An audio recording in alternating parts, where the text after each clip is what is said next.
Hi, I'm Parker. And I'm Tim. And this is the Rage Podcast, where today we're going to talk about certain rights that the people possess. Yeah. And one of those very fundamental rights, particularly to a church, is the right to free speech. And the idea that, free speech doesn't mean you can say whatever you want.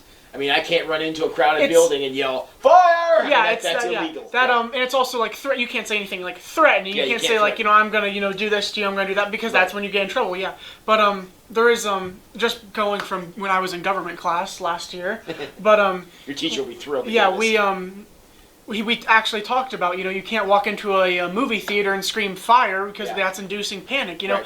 So I guess it is very important at the start of this is to draw the line of where free speech is and where free speech isn't, I guess. And I mean, I think it's more or less common sense, but again, we wouldn't be having this discussion if it was common sense, kind of. So. We wouldn't even need the right, Yeah. Well, and the idea is just because it's free, just because you're able to, doesn't mean it's always a good thing. Because not only can I say, I'm not allowed to threaten anybody, I'm not allowed to threaten Parker, it's also not polite for me to say mean things or to try to be insightful too. So there's a lot that goes into that. But I think in the bottom basement level of what they're trying to preserve in the Bill of Rights is the idea that you can't be arrested for disagreement. Yes. Okay, that's what they're getting to. Yes. If I could say, I don't like Donald Trump and I disagree with what he's done and I don't like his attitude and I don't like his tweets and stuff, I'm perfectly legal for me to say that. Yes. And that's one of the things that's very important, because there are a lot of people out there who don't like churches and don't like the Christian message. And if somebody would come along and, grab one of these Rage podcasts or our streaming videos of the worship services and say, I don't agree with this or I don't like this, we could conceivably be canceled. Now, the freedom of speech says, that doesn't silence us. And but you still get canceled. Yeah. Hand in hand goes the freedom of religion. We're not doing anything wrong. We're practicing what we're allowed to practice. They all kind of go hand in hand, I guess, in the sense of free speech and the freedom of religion. In our case, obviously, being here at the church is all on the same kind of playing field. We're allowed to express our faith because we have the freedom of religion. Well, actually, no. Faith, we're allowed to express our faith. Faith is obviously represented in the freedom of religion, and expression is the freedom of speech. They all help us out tremendously in this environment. Well, and the one thing that protects us from is it protects us from people cramming down attitudes that we don't like. I'm allowed to think for myself, and I'm allowed to decide for myself, which is, let's be honest. That is what freedom is. Yes. If you are denied those rights to make up your own mind about things, that's not freedom. That's tyranny, or pick whatever word you want to use. But that's what that becomes. So that's what the Bill of Rights we're trying to protect. Is they said, okay, here's a list of things that if no society existed and we were all just nomads living out on the prairies and wandering around doing our own thing, here's some freedoms that you would have. So now that we have societies and we have structure and we have all these things, we want to be able to still guarantee these rights. And that's what the thought process was going into what we now know today as the Bill of Rights. And for a little bit more information about the Bill of Rights, we're going to go next level with Parker.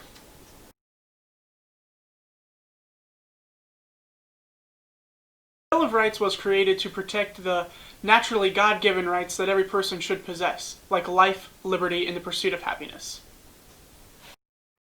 Well, thanks for that, Parker. The Bill of Rights is a very important document. We wouldn't be the United States we know today without it, because it gives us freedom. So what we're going to discuss now is we're going to move into a little section here on why these things are important, why they're worth defending, why we don't want to give them up, and the very important nature of these rights guaranteed to us. Life changes quite a bit without them. And one thing that I just kind of popped in my head is thinking of, at least in St. Mary's, you have Wayne Street here, you got Zion over there, you got Holy Rosary over there, and a Baptist over there, and a Nazarene down the road.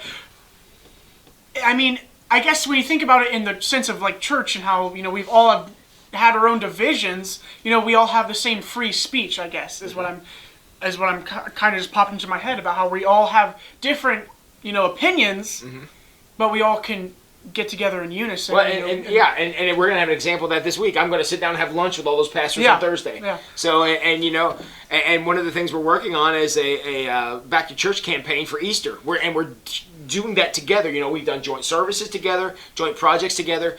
And I think it's just very exciting when we put our differences away. And free speech is what allows us to be our own thing, but then we can still work together. So again, if the First Amendment was taken away, this lot here would be empty, that lot over there would be empty, the lot over there would be empty. There would be no such thing, I guess, truly, as the church here. Right. I mean, the free speech is what protects us in everything that we do, it would just be representatives of the government, because that's what it would be. Whatever the government says goes without free speech.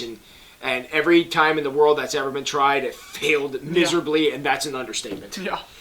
So. But, yeah. And so that's one of the things our founders and those guys who are working back in 1789, you think, over 200 years, we've been living with this. And living with it and living through it and living around it has given us the chance to realize that there's great power in everybody being heard.